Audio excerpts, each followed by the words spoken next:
সাল 2026 এক গভীর সংকটের মুখে দাঁড়িয়ে গোটা দক্ষিণ এশিয়া। মধ্যপ্রাচ্যের সংঘাতে যখন গোটা বিশ্বের অর্থনীতি টালমাটাল, তখন আমাদের প্রতিবেশী দেশগুলোর অবস্থা শোচনীয়। একদিকে পাকিস্তান, যেখানে জ্বালানির অভাবে থমকে গেছে সে দেশের জনজীবন। অন্যদিকে রয়েছে বাংলাদেশ, যেখানে বিদ্যুৎ আর তেলের অভাব মেটাতে খোদ পররাষ্ট্রমন্ত্রীকে ছুটতে হচ্ছে দিল্লিতে। ঢাকাকে হাত পাততে হচ্ছে ভারতের কাছে। কিন্তু এই মহাসংকটের মাঝেও একটি দেশ অবিচল স্থিতিশীল, সেটা ভারত। কিভাবে সম্ভব হলো এই অসাধ্য সাধন? আজ আমরা জানব ভারতের এই এনার্জি ডিপ্লোমেসি বা জ্বালানি কূটনীতির সফল কাহিনী। ইরান যুদ্ধের আজ এখন শুধু উপসাগরীয় অঞ্চলেই সীমাবদ্ধ নেই, তা সরাসরি আছড়ে পড়েছে পাকিস্তানের 26 কোটি মানুষের রান্নাঘরে। পাকিস্তান সরকার জ্বালানি তেলের দামে যে নজিরবিহীন বৃদ্ধি ঘোষণা করেছে তা এক কথায় অবিশ্বাস্য। এক ধাক্কায় পেট্রোলের দাম বেড়েছে 43%, আর হাই স্পিড ডিজেল বেড়েছে 55%। সংখ্যায় বললে পেট্রোলের লিটার পাকিস্তানি মুদ্রায় 321 থেকে 1 লাফে বেড়েছে 458, আর ডিজেল পাকিস্তানি মুদ্রায় 335 থেকে পৌঁছেছে 520-তে। বাদ যায়নি গরিবের জ্বালানি কেরোসিনেও, তার দাম এখন পাকিস্তানি মুদ্রায় 450 ছাড়িয়েছে। পাকিস্তানের এই অবস্থা নিয়ে ছড়িয়ে পড়েছে মিম। দেখুন একবার। ওয়েলকাম টু পেট্রোল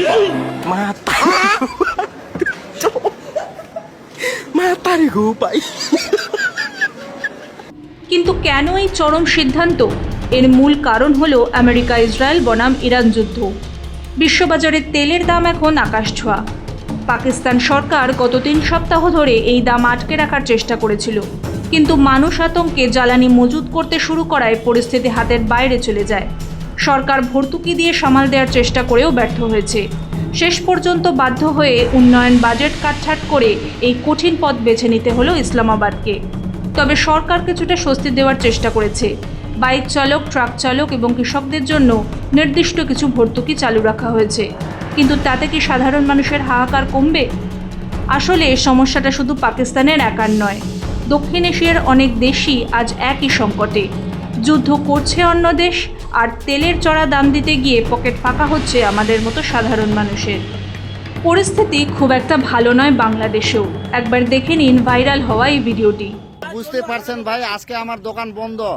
মানে ফজরের আজানের সময় সিরিয়াল নিছি ভাই, 5000 মোটরসাইকেলের পরে আমার সিরিয়াল। তো আমি কি তেল না নিয়ে বাড়ি যাব? আমি তেল নিব, তারপরে বাড়ি যাবো ভাই, তারপরে দোকান খুলবো। আপনারা অপেক্ষায় থাকেন। আর একটা ভিডিও দেখাই। তেলের অভাব এতটাই, মশারি টাঙিয়ে বাইকের ওপরই শুয়ে পড়েছে মানুষ। দীর্ঘস্থায়ী অর্থনৈতিক সংকট আর ভুল জ্বালানি নীতির কারণে বাংলাদেশের জ্বালানির দাম আকাশচুম্বী। বর্তমানে বাংলাদেশে 1 লিটার পেট্রোলের দাম 130 টাকার কাছাকাছি, ডিজেলের দাম 106 টাকা ছাড়িয়ে গেছে। এর ফলে বেড়েছে বাস ভাড়া ও নিত্য প্রয়োজনীয় জিনিসের দাম। গড়ে প্রতিদিন 5 থেকে 6 ঘন্টা লোডশেডিং জনজীবনে অতিষ্ঠ।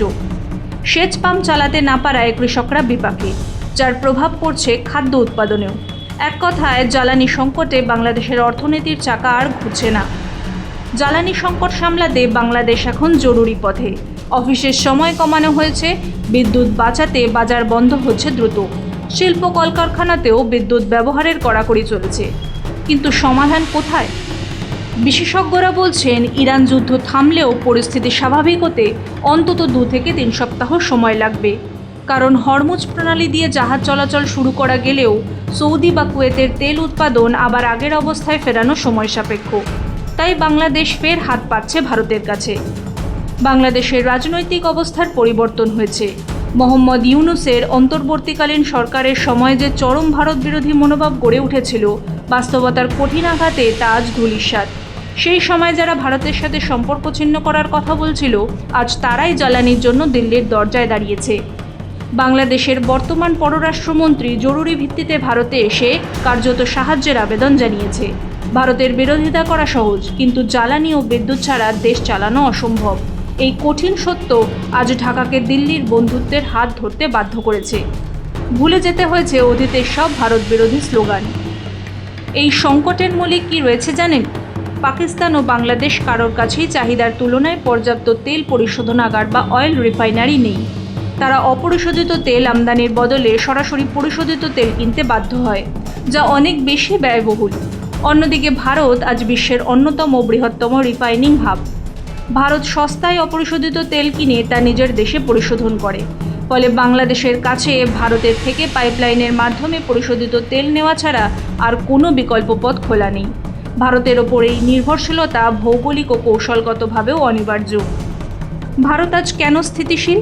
এর পেছনে রয়েছে ভারতের দূরদর্শী ও সাহসী বিদেশ নীতি। ভারত কোনো চাপের মুখে নতি স্বীকার না করে রাশিয়ার কাছ থেকে সস্তায় তেল কিনেছে এবং ভান্ডার গড়ে তুলেছে। এই ইন্ডিয়া ফার্স্ট নীতি আজ দেশের পেট্রোল পাম্পগুলোতে তেলের নিরবিচ্ছিন্ন সরবরাহ নিশ্চিত করছে। পাকিস্তান ও বাংলাদেশ যখন অন্ধকারের পথে, তখন ভারত তার প্রতিবেশীদের জন্য ত্রাতা হয়ে উঠেছে। ভারতের এই জয়যাত্রা নিয়ে আপনার মূল্যবান মতামত আমাদের কমেন্ট বক্সে জানান। ভিডিওটি ভালো লাগলে লাইক করুন এবং বন্ধুদের সাথে শেয়ার করে এই গুরুত্বপূর্ণ বিষয়টি সবার কাছে পৌঁছে দিন। আর এমনই সব ইনডেপথ অ্যানালিসিস দেখতে আমাদের চ্যানেলটি সাবস্ক্রাইব করে পাশে থাকুন। জয় ভারত।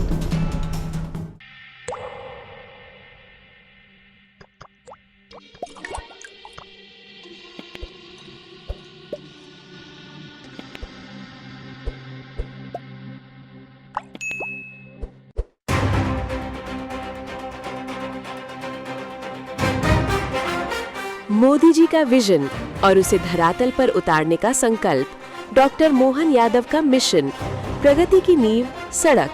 मुख्यमंत्री मजरा टोला सड़क योजना के तहत आदिवासी अंचलों के 20,650 छोटे गांव 30,900 किलोमीटर पक्की सड़कों से जुड़ रही हैं। 21,630 करोड़ रुपए का ऐतिहासिक निवेश, ताकि विकास आखिरी पायदान तक पहुंचे। राष्ट्रीय राजमार्ग प्राधिकरण और मध्य प्रदेश सड़क विकास निगम के बीच 1 लाख करोड़ रुपए का MOU, लगभग 4,000 किलोमीटर नई सड़कों का निर्माण मध्य प्रदेश भारत की ग्रोथ लाइन पर। प्रधानमंत्री ई-बस सेवा योजना के अंतर्गत 550 से अधिक शहरी ई-बसें, स्वच्छ परिवहन, स्मार्ट मध्य प्रदेश। प्रधानमंत्री नरेंद्र मोदी के नेतृत्व में सतना, दतिया और रीवा एयरपोर्ट का शुभारंभ।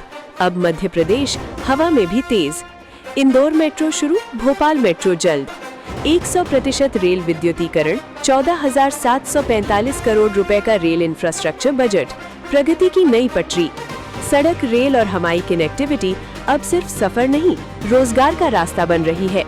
मुंबई दिल्ली इंडस्ट्रियल कॉरिडोर से जुड़ता मध्य प्रदेश निवेश, उद्योग और युवाओं के भविष्य का नया केंद्र।